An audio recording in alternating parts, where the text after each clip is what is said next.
Alright, well, here's more up-to-dating on me Lord of the Rings collection. And here we have the man known for about 10 minutes of the movie as Strider.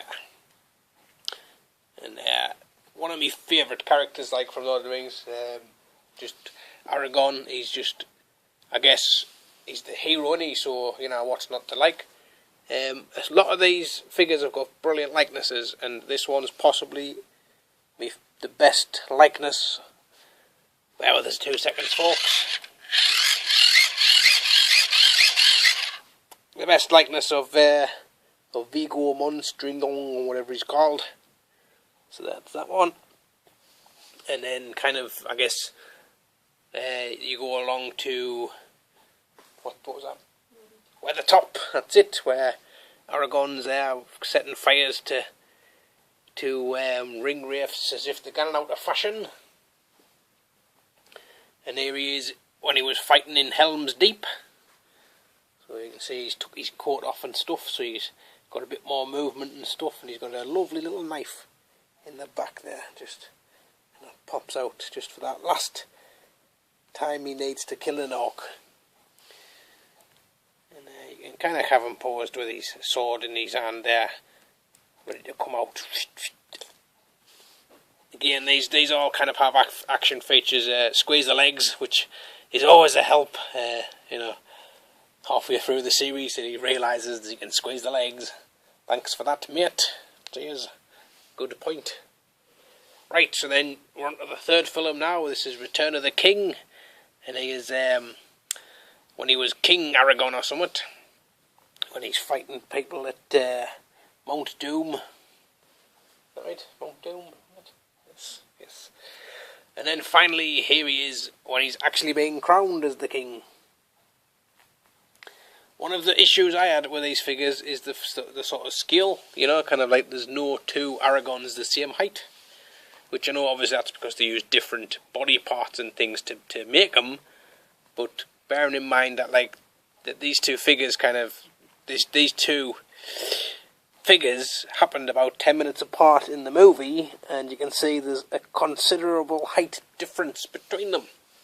One's the beginning of the day and the end of it. Right, so is that what it is? Like the time of the day has passed, so in the morning he's kind of like, I'm going to go and kick off and do all this, and by the end of the day he's kind of thinking like, bloody hell, I've just only had to kill a cave troll all by myself, you know. I mean, that does weigh on you. Plus, I mean, I guess that crown must be pretty heavy. So there you go. Thank you, Debbie, for that.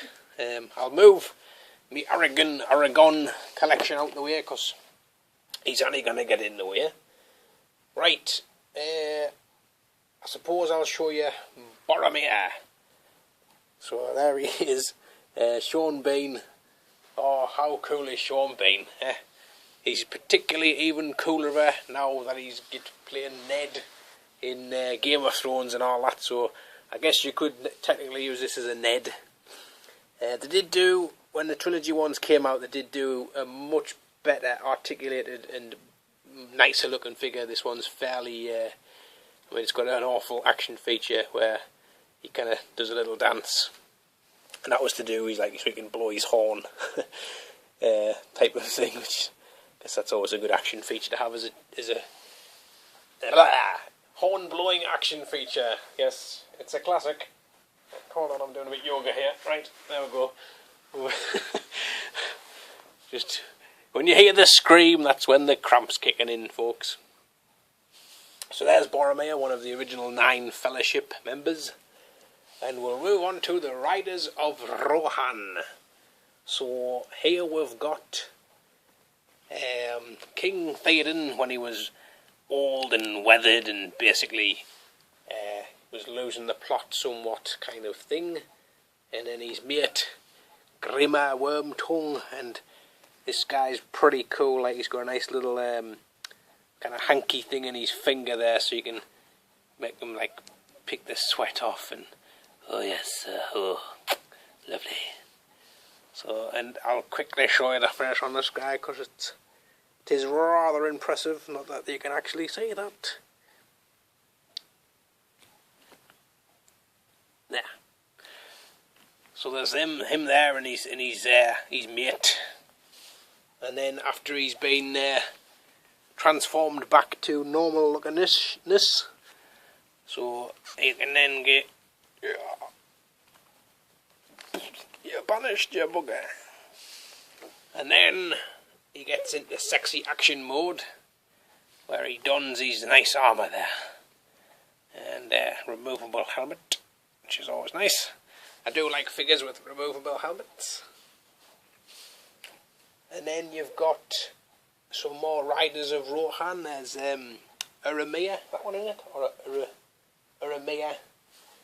And then Aramea later on when he was a bit more sort of kingly or princely or whatever that type of regalia is. Nice big shoulder pads on there. And then you've got Aramea. And this is when she was pretending to be a bloke. And you can see there, it's not.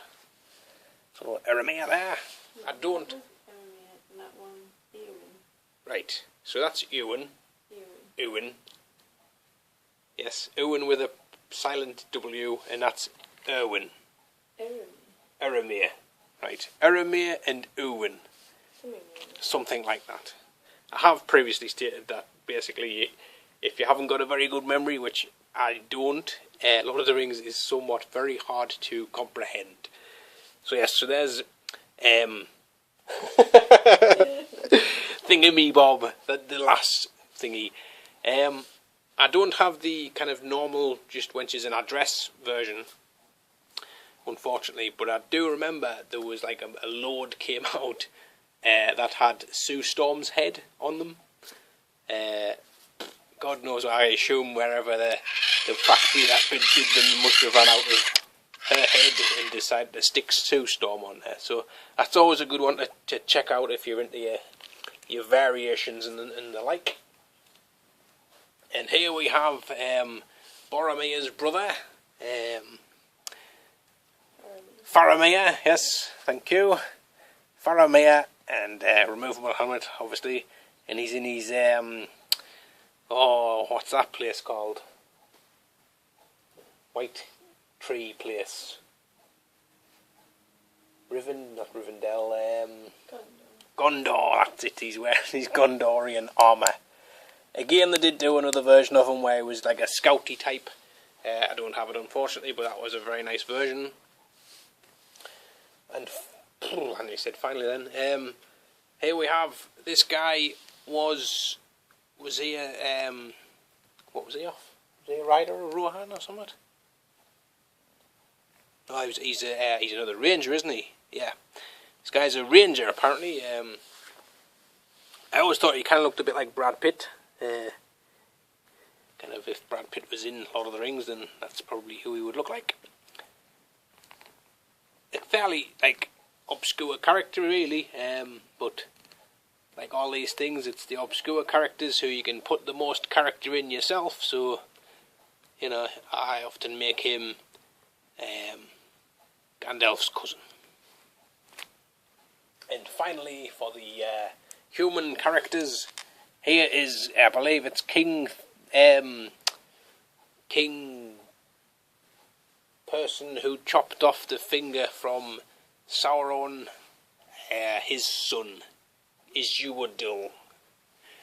Isúadil, you shall do as you shall do. So there you go, that's me human characters. Isildur, yes. Isildur, yes. Isildur.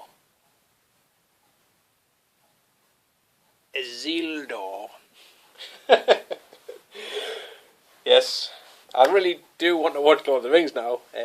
Probably should have watched it before I did these videos, but that aside, what's to come? Well, you've got elves and wizards and other things. So possibly another 3 videos to come on this series. Hope you enjoyed watching that. Hopefully you've learned something, although I seriously doubt it. But stay tuned and I'll catch you all later on.